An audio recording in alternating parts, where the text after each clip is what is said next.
Welcome to Urban Odyssey, the video deep dive where we chase down the shadows of truth. I'm Alex. And I'm Jordan. Tonight, we're digging into a source that says the reality you think you know, well, it's a total fabrication. So get ready, because we're going to show you how a sinking ship, a trip to the moon, and the money in your wallet are all bizarrely connected. Let's get into it. And boom, right out of the gate, the source just drops this on us. Our Western history is as distorted as that of Hitler's Germany or the Soviet Union. Whoa, that is a heavy, heavy claim. It's more than heavy, Jordan. It's a full-on assault on everything we've ever been taught. What the source is saying here is that we're basically living inside a matrix of historical lies, and it's about time we took the red pill. All right, first up, the master key. According to our source, this whole operation, this grand deception, it doesn't start with armies or politicians. Nope. It starts with something much quieter, way more powerful. All of it, comes down to who controls the money. This quote right here, this is the skeleton key to the whole thing. Give me control of a nation's money, and I care not who makes its laws. I mean, just let that sink in for a second. The source is claiming this is the ultimate secret, that the real power, it isn't in some government building. It's held by the private banks that can literally print money out of thin air. Exactly. So forget about votes, forget about laws. If you control the currency, you control the country. End of story. And you know, this wasn't some kind of overnight coup. Just look at this timeline. The source lays this out like a chess game that's been played for centuries. First, back in 1693, they set up a private central bank in England, kind of like a test run. And then? Checkmate. 1913. They take that exact same model and just import it to the United States with the Federal Reserve Act. This wasn't a coincidence, right? The source is presenting this as a literal blueprint for financial domination. So how do they actually pull this off? Well, with this little financial magic trick called fractional reserve banking. Here's the scam in a nutshell. They take your deposit, and then they're legally allowed to loan out way more money than they actually have in the vault. Yeah, they're literally, as the source puts it, manufacturing money out of nothing. And every single dollar they create is dead, with interest attached.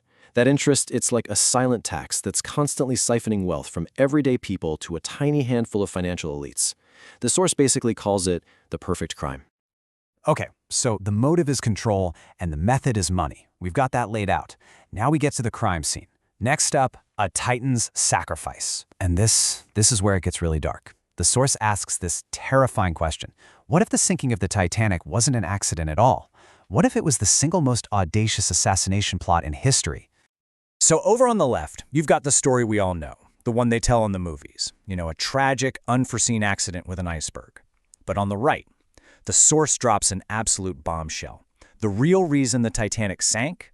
To eliminate the three most powerful men who were standing in the way of creating the Federal Reserve. Hold on, Jordan. Are you telling me the source is claiming they sank a ship with more than 2,200 people on board just to get rid of three guys? That's exactly what it's claiming. They were just collateral damage in a war for total financial control. And we're not talking about just any rich guys here. These were the titans of their day. We're talking Benjamin Guggenheim, Isidor Straus, and John Jacob Astor. According to the source, these three men had the wealth and the influence to stop the Federal Reserve Act dead in its tracks. And what do you know? All three of them are conveniently invited onto the maiden voyage of the unsinkable ship, and all three of them end up at the bottom of the Atlantic. Coincidence? Really? The source just leaves us with this one chilling question. Was it a tragic coincidence? Or was it the most audacious assassination plot ever conceived? You decide. And that timeline, it is just damning. The opposition is completely eliminated in April of 1912.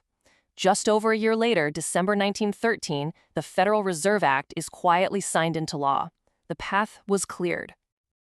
All right, so we've gone from a tragedy at sea to what's supposed to be humanity's greatest triumph. Section 3, the counterfeit leap. Yeah, and if they can orchestrate a disaster, couldn't they fake a miracle? The source turns its skeptical eye to the 1969 moon landing, arguing that this giant leap for mankind was actually just the greatest television production of all time. You got to hear this. NASA, the organization that supposedly pulled this whole thing off, they admit that they misplaced the original tapes of the moon landing. Misplaced. It's not like you lost your car keys. The source points out that we are talking about 700 boxes of priceless data. It's supposed to be the single greatest achievement in human history. And it's just gone? How is that even possible? And yeah, the missing tapes are really just the tip of the iceberg here. The source points to so many red flags. For one, the photos are just too perfect. I mean, the cameras were mounted on their chests, they had no viewfinder. So how did they frame every single shot like a professional photographer? And then there's the movement, right? They look like they're in slow motion, but basic physics says that in 1/6 gravity with 0 air resistance, they should have been hopping around like kangaroos on a trampoline. It doesn't add up. So what's the connection? What's the link between a sunken ship and a supposed trip to the moon? I mean, it seems totally random, but the source says it's not. This brings us to Section 4, our fabricated reality. This is where we start to see the bigger picture. These aren't just isolated events. They're presented as the foundational pillars of a carefully constructed reality that's designed to keep us all passive and compliant. And it really all just boils down to this, doesn't it? The goal is always control, and the method is always deception. Right. By manipulating the biggest moments in our shared history, our greatest tragedies and our greatest triumphs, a hidden hand can actually control our perception of reality itself. They write the script, and we're all just living in it. And that brings us to our final section. And honestly, this is the one that really matters. What else is a lie? Yeah, because this isn't just about the past anymore. The source is forcing us to question absolutely everything right here and right now. So this is the question the source leaves us with. If the official story on these huge, monumental events is just plain wrong, what else are we not being told? What parts of the news you're watching today are just going to become tomorrow's fabricated history? That's the rabbit hole we're staring into. Hey, subscribe to us at theofficialurban.substack.com for the full dive into all the sources, and follow us on X at officialurbanist. Let us know what you think. Until next time, keep questioning. The truth is out there.